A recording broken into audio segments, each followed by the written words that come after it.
లో మోషే మనకి ఒక మాదిరి. మోషే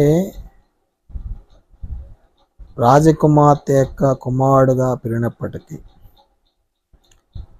ఎన్నో ఉన్నతమైనటువంటి ఆస్తి, భోగభాగ్యాలు, సిరి సంపదలు, ఎంతో ఉన్నతమైనటువంటి పరిస్థితుల మధ్య జీవించేటువంటి ఆ స్థితిని వదిలిపెట్టేసి దేవుని ప్రజలతో శ్రమ అనుభవించడానికి కలగబో బహుమానమందు దృష్టించి స్థిరబుద్ధి గలవాడై దేవుని భయభక్తి కలిగి జీవించేటువంటి పరిస్థితి మనం చూస్తూ ఉన్నాం.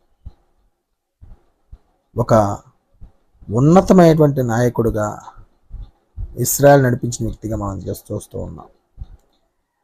కారణం ఏంటి? అతను ఈ భౌతికమైన వాటిని చూడలేదు, ఈ భౌతికమైన వాటి మీద దృష్టి పెట్టలేదు. శాశ్వతమైనటువంటి జీవాన్ని, శాశ్వతమైనటువంటి బహుమానాన్ని, శాశ్వతమైనటువంటి దేవుణ్ణి చూస్తూ ఈ భూమి మీద యాత్ర కొనసాగించాడు. ఒక మంచి నాయకుడిగా ఇశ్రాయేల్ని నడిపించే వ్యక్తిగా మనం చూస్తూ ఉన్నాం.